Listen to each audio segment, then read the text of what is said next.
بسم اللہ الرحمن الرحیم الحمد للہ رب العالمین وصلی اللہ علی نبینا محمد وعلی آلہ واصحابہ اجمعین۔ ساتھیو السلام علیکم ورحمۃ اللہ وبرکاتہ۔ عن ابی ہریرہ رضی اللہ عنہ قال ان ابی ہریرہ رضی اللہ عنہ ان رسول اللہ صلی اللہ علیہ وسلم قال وفی الرکاز الخمس متفق علیہ۔ حضرت ابو ہریرہ رضی اللہ تعالی عنہ سے مروی ہے کہ رسول اللہ صلی اللہ علیہ وسلم نے فرمایا معدنیات میں خمس یعنی پانچواں حصہ ہے۔ یہاں پر اگر کتاب آپ کے سامنے ہے تو دو چیزیں ذہن میں رکھیں۔ پہلی چیز تو یہ ہے کہ اصل ترجمہ ہے اور معدنیات میں۔ دوسرا یہ ہے کہ معدنیات یہ ترجمہ صحیح نہیں ہے، یہ ترجمہ معدنیات صحیح نہیں ہے، اس لیے رکاز جو لفظ ہے اس کے معنی ہوتا ہے عربی زبان میں، جیسا کہ یہاں پر جو شرح ہے اس میں لکھا بھی ہوا ہے، یہ لکھا ہے کہ الرکاز را کے کسرہ کے ساتھ یعنی رکاز جاہلیت کے زمانے کا زمین میں مدفون خزانہ جو بغیر کسی عمل و مشقت کے حاصل ہو اسے رکاز کہتے ہیں۔ اور جانتے ہیں معدنیات اور چیز ہے، معدنیات لوہا ہے، معدنیات ہے، سونا ہے، معدنیات ہے، چاندی ہے، معدنیات ہے، اور اس قسم کے جو سخت چیزیں وہ معدنیات کہلاتی ہیں۔ تو معدنیات جو ترجمہ یہاں کیا گیا ہے وہ غلط ہے۔ ترجمہ کیا جائے کہ دفینہ میں کہا جا سکتا ہے۔ ابھی لوگ کہیں گے کہ یہ تو بڑی گاڑی اردو ہے دفینہ، یہ کہیے کہ وہ خزانہ جو کسی زمین میں مدفون ملے۔ ویسے یہ بات واضح ہے کہ آج کل یہ اس کی ضرورت بہت کم ہی پڑتی ہے، لیکن بھی پڑ سکتی ہے۔ ابھی پچھلے سال ہندوستان کے یہ اتراکھنڈ کے علاقے میں کچھ ایسے خزانے ملے ہیں، لیکن تو یہ ہو سکتا ہے، ایسا ہے، لیکن ہے کہ آج کل ایسی چیزیں کم ہی پائی جا رہی ہیں، اس لیے اس پر جو ہے شراح کم توجہ دیتے ہیں یا کبھی اس کے اوپر لکھتے ہیں، لیکن چونکہ ایک کتاب پڑھ رہے ہیں اس میں یہ موضوع آیا ہے اس لیے آپ اس کو پڑھیں۔ تو ہم نے کہا تھا کہ یہاں پر ہونا چاہیے اور دفینہ میں اس مال میں جو زمین میں جو گاڑا ہوا تھا وہ ملے، اس میں خمس ہے۔ اور اس لیے اس کا مطلب ہے کہ اس سے پہلے حدیث کا کوئی حصہ ہے، حافظ بن حجر رحمہ اللہ اس کتاب میں اختصار کو مد نظر رکھتے ہیں۔ شروع میں حدیث کا حصہ ہے کہ آپ صلی اللہ علیہ وسلم نے بیان فرمایا کہ الجماع جبا، یعنی اگر جانور کسی کو نقصان پہنچا جائے تو کیا ہے، وہ زخمی کر دے، وہ ضائع ہے، یعنی اس کا بدلہ جانور سے نہیں لیا جائے گا۔ آپ نے بیان فرمایا والبئر، اور کنویں میں کوئی گر کر کے مر جائے تو کیا ہے، وہ جبار ہوگا، یعنی اس کا حق ضائع ہو جائے گا، یعنی اس سے کنویں سے بدلہ نہیں لیا جائے گا۔ اسی طریقے سے والمعدن، معدن یہ کان جس میں کھودی جاتی ہے، جو ہم نے یہاں کہا ہے معدنیات ترجمہ غلط ہے، خود حدیث شروع سے لے آئے ہیں تو اس کی تردید کرتی ہے۔ آپ نے کیا بھائی والمعدن جبار، اور معدن یعنی جو ہے یہ معدنیات نکالنے کے لیے جو کان کھودی جاتی ہے، اگر اس میں کوئی گر مر جائے، کوئلے کی کان تھی، لوہے کی کان تھی، اگر کوئی آدمی مر جائے تو کیا ہے، وہ اس کا حق جو ہے ضائع ہو جائے گا۔ اور وفر رکاز الخمس، البتہ رکاز کے اندر یعنی جو زمین میں مدفون خزانہ ملے اس میں کیا ادا کرنا ہے، خمس ادا کرنا ہے۔ یہ اس حدیث کے جو ہے وہ اس سے متعلق تھے، کیا کہتے ہیں، ترجمے سے متعلق۔ تو خمس یعنی گویا کیا ہے، پانچواں حصہ۔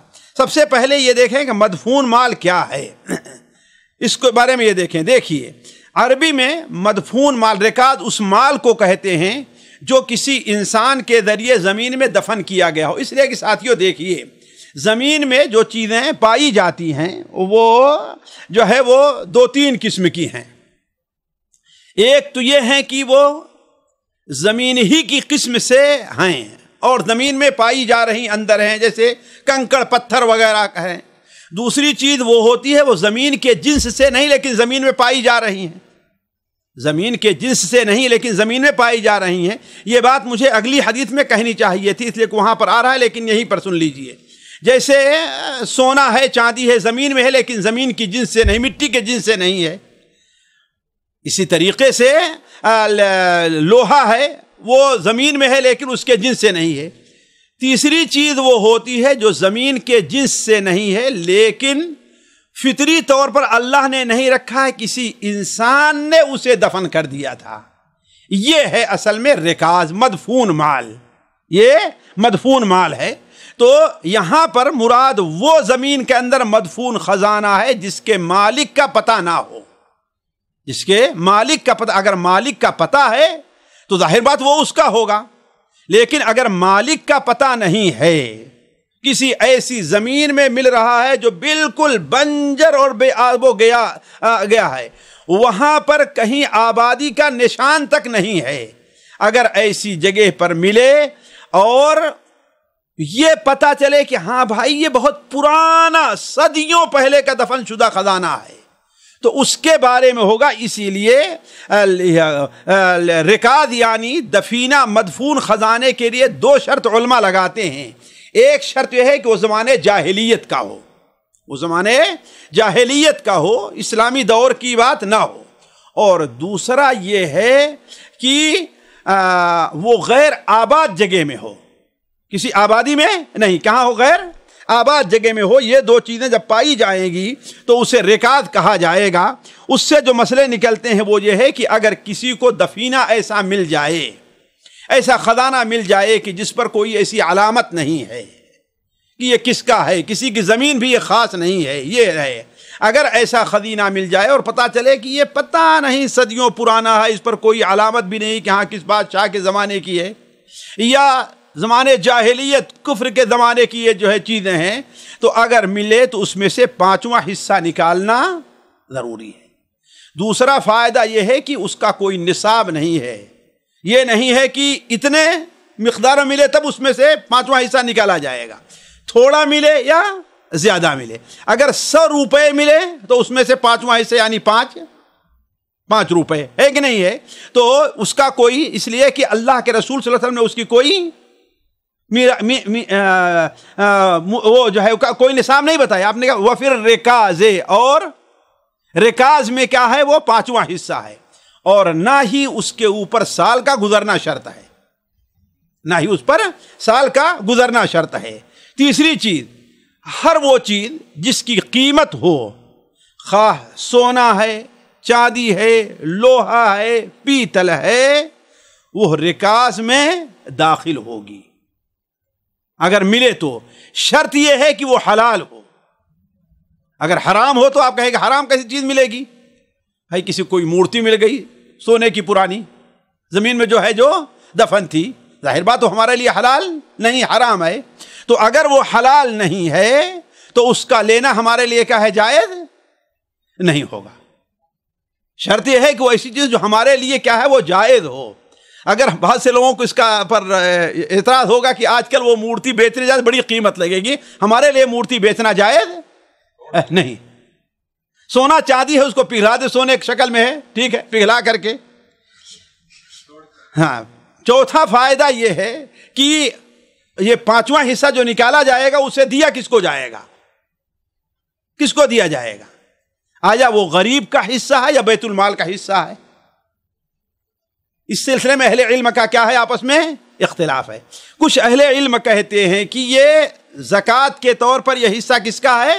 غریبوں اور مسکینوں کو اس میں تقسیم کریں گے، اور کچھ علماء کہتے ہیں کہ اس کا وہ کس کا حصہ ہے؟ وہ بیت المال کا، بیت المال کا ہے، اس میں داخل کیا جائے گا۔ اس سے عام مسلمان اس سے فائدہ اٹھائیں، وہ زکوٰۃ سے الگ چیز ہے، واللہ عالم۔ 5واں فائدہ، اگر وہ مال دفینہ جاہلیت نہیں ہے، ملتا ہے تو کیا کرے گا وہ؟ تو اس کا حکم لقطہ کا ہوگا۔ اس کا حکم کیا ہوگا؟ لقطہ۔ لقطہ کس کو کہتے ہیں؟ لقطہ وہ مال پڑا ہوا جو کسی کو مل جائے، جیسے کہا جاتا ہے کہ پڑا ہوا مال. آگے ذرا سا اگلی حدیث میں اس کی تفصیل آ رہی ہے.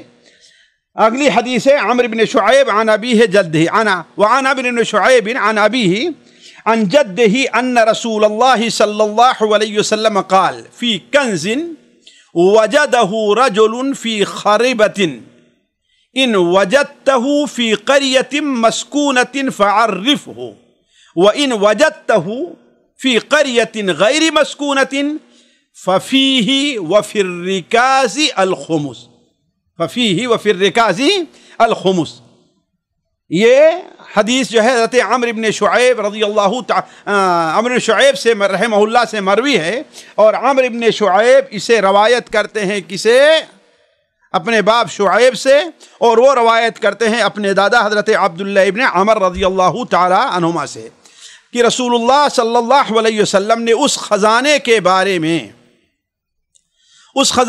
بارے میں جو کسی آدمی کو ویرانے سے حاصل ہو، جو کسی آدمی کو ویرانہ سے مراد کیا ہے؟ یعنی وہاں پر آبادی نہیں ہے، وہاں پر آبادی نہیں پائی جا رہی ہے، ویرانے سے حاصل ہوا ہو، تو آپ نے کیا فرمایا؟ اگر تو نے یہ خزانہ کسی آباد جگہ سے پایا ہے تو اس کی تحقیق کے لیے اعلان کرو. یہاں آباد جگہ سے کیا مراد ہے؟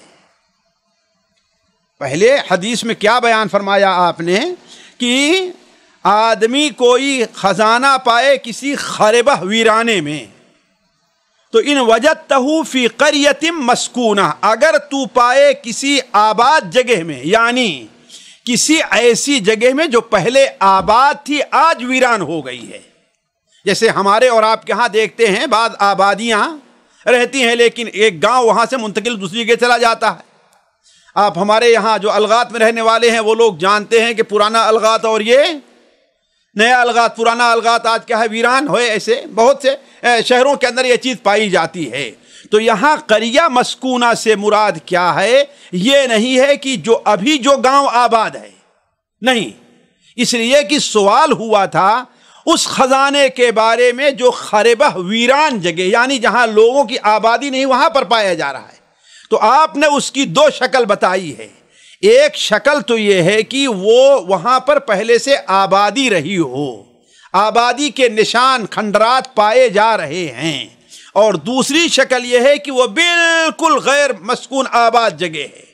تو اگر ایسی جگہ میں حاصل ہو جو پہلے آباد تھی، یہ معنی ہے، یعنی قریۃ مسکونۃ قبل، ایسے گاؤں میں جو پہلے آباد تھا، تو اگر تو نے یہ خزانہ کسی آباد جگہ سے پایا ہے تو اس کی تحقیق کے لیے اعلان کرو، اس کی تحقیق کے لیے اعلان کرو. یہ اعلان، یہ لقطہ کا یعنی پڑی ہوئی چیز کے پانے کا، یہ ایک الگ بڑا لمبا موضوع ہے. اگر اسے یہاں چھیڑتے ہیں تو وقت کافی ہو جائے گا. لیکن اصل چیز یہ ہے کہ جو چیز پڑی ہوئی ایسی ملتی ہے وہ جس شخص کے قبضے میں آتی ہے وہ اس کو رکھ لے، البتہ اس کا استعمال نہ کرے، الا یہ کہ وہ ایسی چیز ہو جو لوگ اس کو اہتمام نہیں کرتے. مثال کے طور پر کوئی شخص جا رہا تھا، کسی کو جو ہے 2 ریال 3 ریال 4 ریال 5 ریال مل گئے جس کی لوگ اہمیت نہیں دیتے، یا جا رہا تھا کسی کو جو ہے عام جو قلم ہوتے ہیں پڑا ہوا قلم مل گیا ہے تو اس کی کوئی نہیں ہے. ہمارے یہاں آپ کے ہاں جو دستی استعمال کرتے ہیں عام طور پر جو دستی ہے اس کی کوئی اہمیت نہیں ہے. کسی کو ٹوپی مل گئی اس کی کوئی اہمیت نہیں ہے. یہ عام طور پر جو 10-20 ریال 25-50 ریال کے چپل ہوتے ہیں چھوٹے سے، وہ کہیں مل گئے، یعنی ایسی چیز جس کی لوگ اہمیت نہیں دیتے تو اس کی تو کوئی بات نہیں، وہ دیکھے دائیں بائیں کوئی نہیں ہے. اگر مل گیا تو چوری کی نیت سے نہیں، اس نیت سے کہ ہم لے رہے ہیں، اگر کوئی ملتا ہے تو دے دیں گے، ورنہ اس کو استعمال کر لے. اس کے لیے یہ شرط نہیں کہ سال بھر اس کا اعلان کرتا رہے. ہاں اگر وہ کیسی چیز ہے جو قیمتی ہے، جس کی لوگوں کے نزدیک اہمیت ہے، چاہے جس شکل میں پائی جائے، چاہے وہ نقد کی شکل میں پائی جائے، سامان کی شکل میں پائی جائے، جس شکل میں بھی پائی جائے، تو اس کو اپنے قبضے میں لے اور اس کا سال بھر اعلان کرے گا. یہ سمجھیں گے، یہ بڑا مسئلہ ہے. سال بھر اعلان کرے گا اس کا. یہ اعلان کہاں کرے گا؟ اہل علم کہتے ہیں کہ مسجدوں کے دروازے پر رہ کر کے. بازاروں میں آج کل تو سب سے آسان یہ ہے کہ واٹس ایپ ہے، فیس بک ہے، یوٹیوب ہے، ہر ایک کے ہاتھ میں موبائل ہے، ہر ایک کے پاس نیٹ ہے، وہ اس میں اعلان کر سکتا ہے. لیکن اگر اس کے اعلان پر کچھ خرچ آ رہا ہے تو اسے لینے کا بھی حق حاصل ہے جس کا وہ مال تھا. تو علی کل حال آپ صلی اللہ علیہ وسلم نے اس کے بارے میں کیا بیان فرمایا؟ تو اس کی تحقیق کے لیے اعلان کرو. یہ اعلان کیا کیا جائے گا؟ سال بھر اعلان کیا جائے گا. پھر اس کے بعد وہ اس کو اپنے استعمال میں لے لے گا. لیکن اگر سال بھر کے بعد بھی جس کا ہے وہ آتا ہے تو اس کو دینا ہوگا. یہ اختصار کے ساتھ ہے، جبکہ اس میں بڑی تفصیل ہے لقطہ کے بیان میں، چونکہ یہاں اس کا موضوع نہیں، اس لیے اس کو تفصیل ہم نہیں چھیڑتے. تو آپ نے بیان فرمایا کہ اگر تو نے یہ خزانہ کسی آباد جگہ سے پایا ہے تو اس کی تحقیق کے لیے اعلان کرو. اور اگر تو نے کسی غیر آباد جگہ سے پایا ہے، غیر آباد جگہ سے معنی یہ ہے کہ وہاں پر آبادی کا کوئی نشان ہی نہیں ہے، نہ اب آبادی ہے، نہ تم کو معلوم ہو کہ ہاں 10 سال 15 سال 20 سال 25 سال 50 100 سال پہلے یہاں کوئی آبادی رہی ہوگی. نہیں، اگر بالکل آباد جگہ سے پایا ہے تو اس میں اور رکاز میں 5واں حصہ ہے. اس میں اور معدنیات، یہاں بھی ترجمہ لکھا ہے، بالکل غلط ترجمہ ہے. اس میں اور رکاز یعنی مال مدفون میں کیا ہے؟ یعنی اگر کوئی شخص کوئی مال کسی ایسی جگہ پاتا ہے جہاں انسان کا گزر نہیں ہے، عموماً وہ راستہ نہیں ہے، کہیں بالکل صحرا اور جنگل میں پایا، ادھر سے آنے جانے کہیں نشان نہیں ہے، تو اس کو وہ لے لے گا. اور اس میں کیا ہے؟ اس میں وہ خمس ادا کرے گا. اور یہی حکم کس کا ہے؟ رکاز کا بھی ہے. اس سلسلے میں ایک حدیث جو ہم نے وضاحت کی ہے، اس کی تائید سنن ابو داؤد کی بھی ایک حدیث سے ہوتی ہے، جس میں اللہ کے رسول صلی اللہ علیہ وسلم سے لقطہ کے بارے میں پوچھا گیا تو آپ نے بیان فرمایا کہ ما کان فی طریق مأتین، اتیان جس میں لوگ آتے جاتے ہیں، اگر ایسے راستے میں ہے یا کسی آباد گاؤں میں ہے تو اس کو 1 سال تک اعلان کرو، ورنہ وہ تمہارا ہو جائے گا 1 سال کے بعد. اور اگر کسی غیر آباد راستے میں ہے یا کسی غیر آباد شہر کے اندر ہے تو اس میں اور رکاز میں کیا ہے؟ 5واں حصہ ہے. اب اس کے فوائد پر ہم چند باتیں دیکھتے ہیں.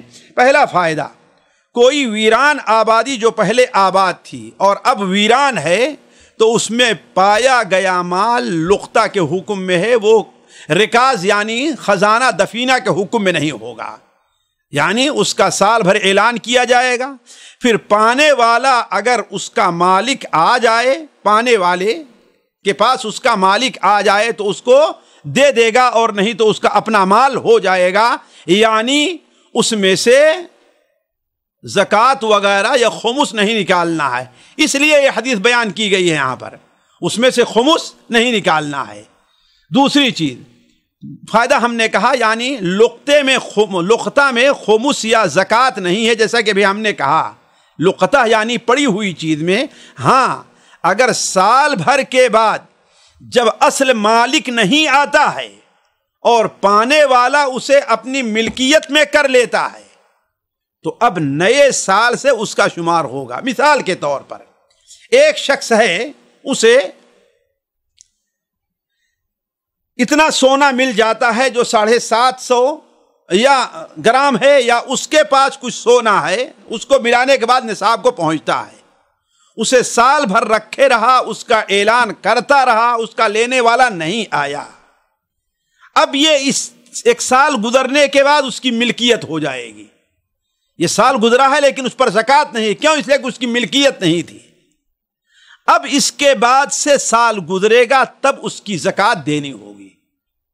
غور کریں، ایک شخص کو آج کچھ مال مل رہا ہے،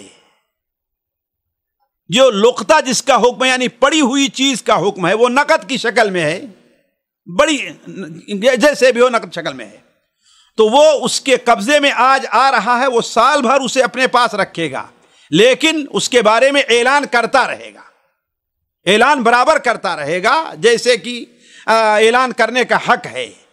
پھر سال گزر گیا اور جس کا وہ مال ہے وہ آیا نہیں، اسے پوچھنے کے لیے نہیں آیا، اسے لینے نہیں آیا، تو اب یہ اس کی ملکیت میں داخل ہو گیا آج۔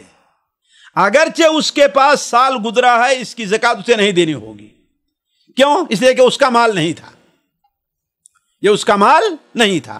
اب سے کیا ہے، اس کا جو ہے وہ حساب لگایا جائے گا کہ ہاں اب جب سال گزر جائیں گے تب اس کی زکوٰۃ اس کو دینی ہوگی۔ یہ اس چیز کو سمجھیں۔ اب آگے بڑھتے ہیں اس سلسلے میں جو حدیث ہے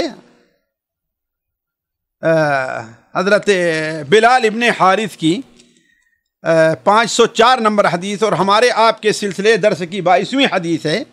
حضرت بلال ابن حارث رضی اللہ تعالیٰ عنہ سے روایت ہے، یا عن بلال ابن حارث رضی اللہ عنہ ان رسول اللہ صلی اللہ علیہ وسلم اخذ من المعادن القبلیۃ الصدقہ، اخذ من المعادن القبلیۃ الصدقہ۔ حضرت بلال ابن حارث یہ مزنی ہیں، حضرت بلال ابن حارث المزنی رضی اللہ تعالیٰ عنہ ہیں۔ یہ 5 ہجری میں نبی کریم صلی اللہ علیہ وسلم کے پاس اپنے قبیلے، اپنے خاندان کو لے کر کے آئے ہیں اور مسلمان ہو گئے، اور پھر وہیں پر مدینہ منورہ ہی میں رہ گئے، پھر وہاں سے بصرہ منتقل ہوئے اور وہیں ان کا 60 ہجری میں انتقال ہوا۔ یہ بڑی اللہ کے رسول کے نزدیک ان کی بڑی اہمیت تھی، اسی لیے فتح مکہ کے موقع پر نبی کریم صلی اللہ علیہ وسلم نے قبیلے مزینہ کا علم اور جھنڈا انہی کے ہاتھ میں دیا تھا۔ تو یہ حضرت بلال ابن حارث المزنی ہیں۔ اللہ کے رسول صلی اللہ علیہ وسلم نے انہیں وہ علاقہ، آج جو فرع کا علاقہ کہا جاتا ہے، آپ اگر مدینہ منورہ سے مکہ مکرمہ چلیں تو راستے میں ایک بورڈ آئے گا، اس علاقے میں کچھ معدنیات وغیرہ ہیں، تو اللہ کے رسول صلی اللہ علیہ وسلم نے حضرت بلال ابن حارث کو وہ جگہ استعمال کے لیے دے دی، جیسے جاگیردار لوگ کسی کو دے دیتے ہیں، تو آپ صلی اللہ علیہ وسلم نے انہیں دے دی تھی۔ اسی کی طرف اشارہ اس حدیث کے اندر ہے کہ اللہ کے حضرت بلال ابن حارث المزنی کی رسول اللہ صلی اللہ علیہ وسلم نے قبل کی جگہ میں، قبل بتایا کہ یہ قبلیہ اسی کی نسبت ہے، اور ہم نے بتایا کہ فرع جو نامی ایک وادی ہے، آج دکھائی دے گا، آپ چلیں گے مدینہ منورہ بدر سے آگے بڑھیں گے تو آپ کو بورڈ اس کا ملتا ہے، تو یہ وہیں پر واقع ہے۔ تو قبل کی جگہ میں واقع کانوں سے زکوٰۃ اصول کی، یعنی وہاں پر جو کانیں پائی جا رہی ہیں آپ نے اس کی زکوٰۃ اصول کی ہے۔ اس سے حافظ حجر رحمہ اللہ یہ ثابت کرنا چاہتے ہیں کہ معدنیات میں زکوٰۃ ہے، معدنیات میں زکوٰۃ ہے، اس لیے کہ معدنیات جو ہوتی ہیں وہ کان کھود کر کے نکالی جاتی ہیں، جیسے ہمارے یہاں استعمال بھی ہوتا ہے، سونے چاندی کی کان ہے، لوہے کی کان ہے، کوئلے کی کان ہے۔ آج کل دیکھیے یہ مسئلہ صرف پڑھنے کی حد تک ہے، لیکن مستقبل میں ہو بھی سکتا ہے، کیوں؟ اس لیے کہ جتنی اس قسم کی معدنیات اور ثروات ہیں، اللہ تعالیٰ نے اس زمین کے اندر جو ہے عجیب 3 قسم کی معدنیات رکھی ہیں، 3 قسم کی اللہ کے تعالیٰ نے رکھی ہیں۔ ایک تو وہ ہے کہ جسے سونا، چاندی، لوہا، یعنی وہ ہے جسے آگ سے پگھلایا جا سکتا ہے، اور دوسرے وہ ہیں جسے آگ سے پگھلایا نہیں جا سکتا، جیسے بلور وغیرہ خاص قسم کے جو پتھر ہوا کرتے ہیں، کتنا بھی آگ میں ڈالیں وہ اس پر اثر نہیں کرتا۔ تیسری چیز وہ ہے جو سائل، یعنی بہتی ہوئی شکل میں ہے، جیسے پٹرول اور گیس وغیرہ ہے۔ یہ 3 قسم کی چیزیں ہیں، اللہ تعالیٰ کی قدرت دیکھیے کسی زمین کے اندر رکھی ہیں، اور یہ تینوں زمین کی قسم سے نہیں ہیں، اسی لیے پتھر کو لوگ معدنیات میں شمار نہیں کرتے، پتھر کو لوگ معدنیات میں شمار نہیں کرتے، اس لیے کہ کہتے ہیں پتھر جو ہے، کنکڑ پتھر، یہ زمین کے قسم سے ہیں۔ علی کل حال میری اس سلسلے میں کوئی خاص تحقیق نہیں ہے، میں صرف اہل علم کی بات بتا دے رہا ہوں آپ لوگوں کو کہ پتھروں کو اہل علم جو ہے وہ انہیں معدنیات میں شمار نہیں کرتے۔ لوہا ہے، تانبا ہے، یہ ساری چیزیں ہیں، چاندی ہے، سونا ہے، کوئلہ ہے، یہ معدنیات میں، پٹرول ہے، ان کا شمار معدنیات میں ہے۔ البتہ ان چیزوں کا شمار جو ہے جیسے پتھر وغیرہ اس کا شمار نہیں کرتے۔ تو یہ حضرت بلال ابن حارث کی حدیث ہے۔ پہلی بات تو ہے کہ حافظ ابن حجر رحمہ اللہ نے اس حدیث کے اوپر کوئی کلام نہیں کیا، صرف یہ ذکر کر دیا ہے کہ رواہ ابو داؤد، امام ابو داؤد نے اس کو روایت کیا ہے۔ اس حدیث کے بارے میں اہل علم کا اختلاف ہے کہ آیا یہ حدیث صحیح ہے کہ صحیح نہیں ہے، صحیح ہے کہ صحیح نہیں ہے۔ عموماً اہل علم اس حدیث کو ضعیف قرار دیتے ہیں۔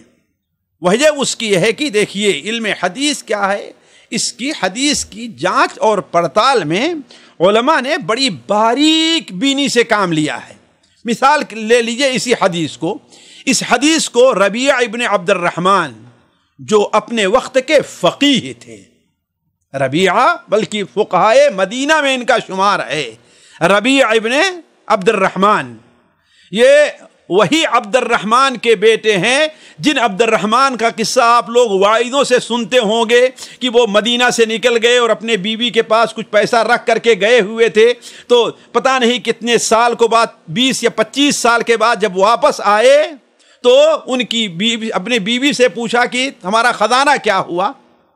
تو اچانک جب وہ گھر پہنچتے ہیں، دستک دیتے ہیں تو ایک جوان نکلتا ہے اور پوچھتا ہے تم کون ہو؟ آپس میں کہا کہ میرا گھر ہے۔ کہتے ہیں تمہارا گھر کیسے؟ آپس میں لڑائی ہونے لگی۔ تو یہی ربیع ابن رائے اور ان کے والد عبد الرحمن کا یہ واقعہ ہے، آپ لوگ جو سنتے آئے ہوں گے۔ تو یہی ربیع ابن عبد الرحمن، اطمینان رکھیں انشاءاللہ، یہی ربیع ابن عبد الرحمن یہ بیان کرتے ہیں، ان کی چونکہ ملاقات بلال ابن حارث سے نہیں ہے، بلال ابن حارث سے نہیں ہے، یہ عن غیر واحد، بعد حدیثوں میں ہے عن غیر واحد من العلماء، ایک عالم سے زیادہ یعنی کئی علماء سے روایت کرتے ہیں، لیکن چونکہ نام نہیں ہے اس لیے علماء حدیث سے قبول نہیں کرتے۔ وہ کون سے عالم؟ نام تو بتائیے آپ۔ عالم ہونا یہ دلیل نہیں کہ وہ ثقہ اور اللہ کے رسول کے حدیثوں کو حافظ بھی ہو اور یاد بھی کرنے والا ہو سکتا ہے بڑا عالم ہو لیکن وہ حدیثیں اس سے بھول جاتی ہوں۔ تو اس حدیث کے ضعیف ہونے کی جو وجہ بیان کی ہے علماء نے کہ ربیع ابن عبد الرحمن کی ملاقات بلال ابن حارث سے نہیں ہے۔ وہ کیا کہتے ہیں کہ ہم سے بہت سے علماء نے بیان کی۔ وہ کون سے علماء ہیں؟ اس لیے کہ عموماً ربیع ابن رائے نے جن سے حدیث لی ہے وہ تابعین علماء ہیں، اور تابعین میں ثقہ بھی ہیں، اور اگر یہ ہوتا صرف صحابہ ہوتے تو کہا جاتا ہاں بھائی کیا ہے وہ حدیث صحیح، لیکن صحابہ سارے کے سارے ثقہ ہیں، تو اس لیے علماء نے اسے قبول نہیں کیا ہے۔ لیکن چونکہ یہ ثابت ہے، صحیح سند کے ساتھ ثابت ہے کہ اللہ کے رسول صلی اللہ علیہ وسلم نے بلال ابن حارث مزنی کو وہ فرع کا جو علاقہ ہے وہاں کی جاگیر اللہ کے رسول نے ان کو سونپ دی تھی، اس لیے بہت سے علماء اسے قبول کرتے ہیں، حتیٰ کہ حافظ زبیر الزئی رحمہ اللہ نے بھی اس حدیث کو حسن قرار دیا ہے، اس حدیث کو حسن قرار دیا ہے۔ تو یہ علماء کی رائے ہے۔ اب چلتے ہیں اس کے فوائد کی طرف، اس لیے کہ شیخ عبد الرحمن صاحب عبدالسلام اشارہ کر رہے ہیں کہ وقت کم ہے۔ پہلا فائدہ یہ ہے ساتھیوں کہ معادن جسے ہم زمینی خزانہ کہتے ہیں، معادن معدنیات جسے ہم زمینی خزانہ کہتے ہیں، وہ جو زمین سے نکلتی ہیں، معدنیات کس کو کہتے ہیں؟ وہ زمین سے نکلتی ہیں لیکن نہ تو زمین کی جنس سے ہیں نہ زمین سے اگتی ہیں، دونوں چیزیں ہیں، نہ زمین کی جنس سے ہیں، جیسے کنکر پتھر اور یہ جو ہوتی ہیں کیا ہے وہ زمین کی جنس سے ہیں، یہ نہ زمین کی جنس سے ہیں اور نہ ہی زمین سے اگتی ہیں۔ سونا اگتا ہوا کوئی نہیں دیکھے گا، جیسے درخت وغیرہ پھل ہیں، کھیتی ہے، اگتی ہیں. تو معدنیات کی تعریف علماء یہی کہتے ہیں کہ وہ چیزیں جو زمین سے نکلتی ہیں لیکن نہ تو وہ زمین کے جنس سے ہیں اور نہ زمین سے پیدا ہو رہی ہیں. جیسے سونا ہے، چاندی ہے، لوہا ہے، اور اس قسم کے کوئلہ ہے، پٹرول ہے، گیس ہے، یہ چیزیں جو نکلتی ہیں. جیسا کہ ہم نے کہا کہ وہ 3 قسم کی چیزیں ہیں. دوسرا فائدہ ہے کہ یہ حدیث معدن میں زکوٰۃ پر دلیل ہے. یعنی معدنیات جو ہوں، جو زمین میں سے کان کھود کر کے نکالی جاتی ہیں، اس میں کیا ہے؟ اس پر زکوٰۃ ہے. پہلی بات تو یہ ہے کہ اسی حدیث سے استدلال ہے، لیکن چونکہ یہ حدیث ضعیف ہے، اس لیے علماء نے اس سے کیوں، یعنی معدنیات پر زکوٰۃ پر کس سے استدلال کیا؟ اس سے استدلال کیا کہ اولاً صحابہ کے عمل سے اس کی تائید ہوتی ہے. حضرت عمر رضی اللہ تعالیٰ عنہ کے بارے میں آتا ہے کہ ایسے بہت سے لوگوں سے، خود بلال ابن حارث، یعنی آپ نے زکوٰۃ لی. ایک چیز. دوسری چیز، اللہ تعالیٰ فرماتا وَمِمَّا أَخْرَجْنَا لَكُم مِّنَ الْأَرْضِ، اور جو کچھ ہم نے تمہارے لیے زمین سے نکالا ہے اس میں تم زکوٰۃ دو. علی کل حال معدنیات میں زکوٰۃ پر امام نووی رحمہ اللہ نے اجماع نقل کیا ہے. چوتھا فائدہ، معدنیات کے زکوٰۃ کے لیے سال حولان حول کی شرط نہیں ہے، بلکہ اس کا حکم نباتات کا ہے. یعنی جیسے کھیتی ہے، پھل ہے، اس میں زکوٰۃ کب ہوگی؟ جس دن وہ توڑی جائے گی، جمع کی جائے گی. اسی طریقے سے معدنیات میں زکوٰۃ کب ہوگی؟ جب وہ نکالی جائے گی. البتہ نصاب جو ہے اس کا، جو ہے معدنیات کا نصاب، وہ نصاب جو ہے نباتات کا نہیں ہے، اور نہ وہ وجوب ہے جو نباتات کا ہے. یعنی نباتات میں نصاب کیا ہے؟ 5 وسق ہے، جو یعنی گلے اور پھل میں، اور اس میں زکوٰۃ کتنی ہے؟ عشر یا نصف عشر ہے، یا کبھی 3/4 عشر ہوگی جیسا کہا گیا ہے نا. البتہ اس میں جو معدنیات ہیں ان کا نصاب سونے اور چاندی کا ہے نا، اور اس میں زکوٰۃ کا فیصد بھی کتنا ہے؟ 2.5% ہے. ربع جس کو کہتے ہیں وہ 2.5% ہے. یعنی ان کا نصاب بھی کیا ہے؟ وہ سونے اور چاندی کا ہے، اور یہی ان کے اندر مقدار واجب، یعنی کتنا واجب زکوٰۃ، یہ بھی اسی کے اندر ہے.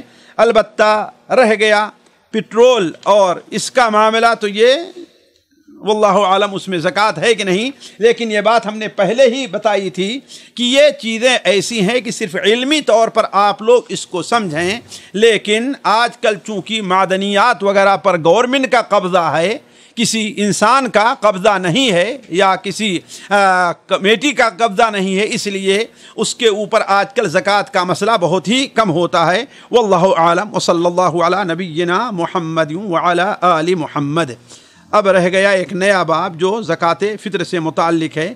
دیکھیے، اللہ کرے کہ مستقبل قریب میں یہ موضوع آپ کے سامنے ہم رکھیں. تب تک کے لیے آپ سے اجازت چاہتے ہیں. ہاں، اگر کسی بھائی کا کوئی اہم سوال ہے خاص طور پر موضوع سے متعلق تو کر سکتا ہے. جی سامعین اکرام، ہمارے علمی اور عوامی دروس اور سوال و جواب کی مجلسوں سے آپ خود بھی مستفید ہوں اور اپنے دوست و احباب کے ساتھ بھی شیئر کریں. عین ممکن ہے کہ آپ کے شیئر سے کسی کی اصلاح اور آپ کے لیے صدقہ جاریہ بن جائے. واٹس ایپ پر اسلامک میسج حاصل کرنے کے لیے نمبر نوٹ فرمائیں: یعقوب عزیز 009668089597707. واٹس ایپ سوال جو آپ گروپ میں ایڈ ہونے کے لیے نمبر نوٹ فرمائیں: عبدالسلام عمری 0096650262762. نمبر بھیجتے ہوئے نام اور پتہ ضرور لکھیں. اسی طرح ہمارے یوٹیوب چینل اسلامی دعویٰ کو ضرور سبسکرائب کریں تاکہ ہماری ہر نئی اور اہم ویڈیو کی اطلاع آپ کو فوری حاصل ہو جائے. تمام دروس، مقالات اور سوال و جواب سیریز کے لیے ہماری مشہور ویب سائٹ www.islamidawah.com کا مشاہدہ کرتے رہیں. السلام علیکم ورحمۃ اللہ وبرکاتہ.